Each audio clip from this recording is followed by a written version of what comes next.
Daha yeni başladık.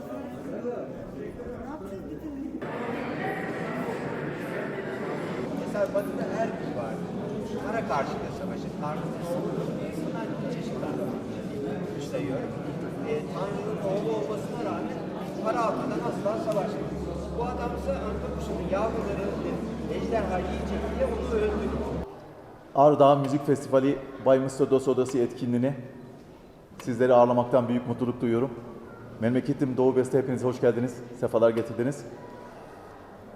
Bu yaptığımız etkinlik sanat, müzik ve bu tür faaliyetlerin Doğu ve Güneydoğu Anadolu bölgesinde de yaygınlaşması için bir sosyal sorumluluk projesidir. Ve çok değerli sanatçılarla halkımızı buluşturarak moral motivasyonlarını biraz olsun gençlerimizin, çocuklarımızın ileride feyz alacakları, biraz olsun onlardan etkilenip değerli sanatçılar yaratabilir miyiz diye bir umut belki de. Ve bu proje, umut ediyorum ki Doğu Beyazıt'ta da Doğu Anadolu'nun, Güneydoğu Anadolu'nun bölgesine sanayisiyle, turizmiyle de katkı sağlayacaktır. Çünkü bugün müzik festivaline gelecek insanlar buranın ne kadar güzel, doğasının ne kadar özel olduğunu görecekler ve turizminin fazlasıyla artacağına ben inanıyorum. İleriki yıllarda bu faaliyetlerin artarak, kat kat artarak ilerlemesi bölgeye çok fayda sağlayacaktır. Ben sevgili İsmail Acar'a bu katılımından dolayı sonsuz teşekkür ediyorum. Kendisi de çok önemsiyordu bu projeyi ve Doğu'nun en ucra bölgesinde, Doğu Beyazıt'ta bulunmaktan ve onu evimizde ağırlamaktan büyük şeref, büyük mutluluk duyuyorum.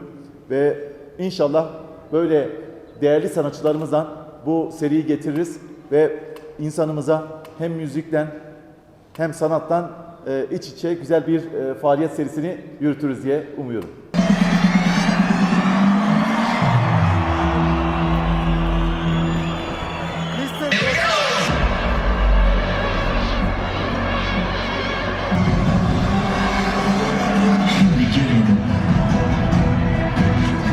Bir efsanenin daha doğuşuna birlikte tanıklık edelim.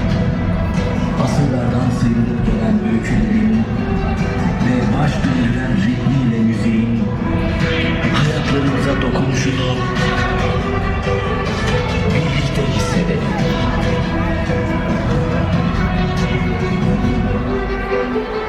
Zarukin Ararate,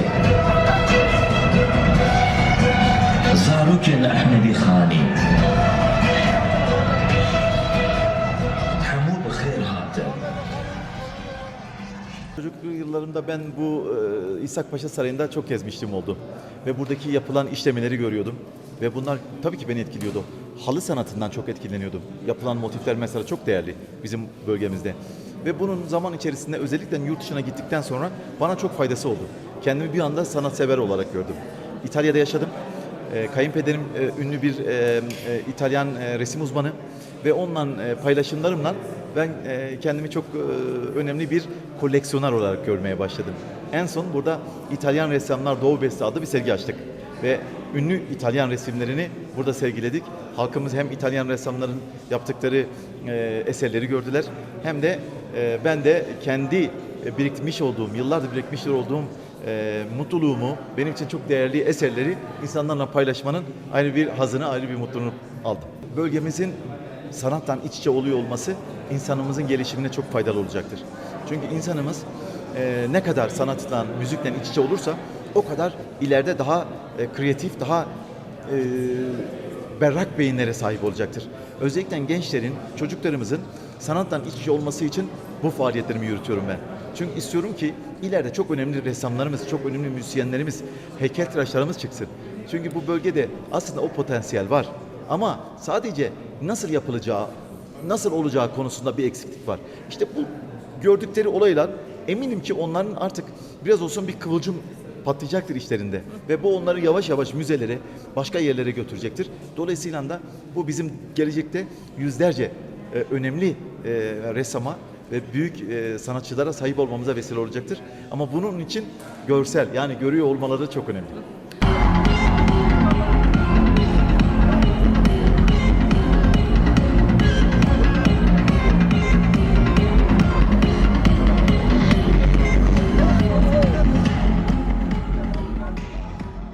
Diyarbakır'da biliyorsunuz bir defile yaptık. Onu da ben sanatsal, kültürel bir faaliyet olarak görüyorum. Ama başka yerlerde de biz yine resim ve de defile olmak ya da konserler olmak üzere faaliyetlerimiz olacak. Biz bunları yaparken sadece kendimizden veriyoruz. Dostosi Holding olarak bunların sponsorluğunu yapıyoruz. Bu mutluluğumuzu, bu değerli şeyleri halkımızla paylaşmak için yapıyoruz ve sosyal sorumluluk projesi olarak görüyoruz. Çok yakın tarihte inşallah izinlerini, prosedürleri tamamlarsak Doğu Beyazıt'ımıza Nuh'un Gemisi Müzesi'ni kazandıracağız ve böylelikle Ağrı Dağı'nın, İshak Paşa'nın yanı sıra bir de müzeye gelip gören sanatseverleri göreceğiz. Buraya gelen insanların sayısı artacaktır. Nitelikli turist sayısı artacaktır. Bu da benim için unutulmaz artık bir mutluluk resmi olacaktır.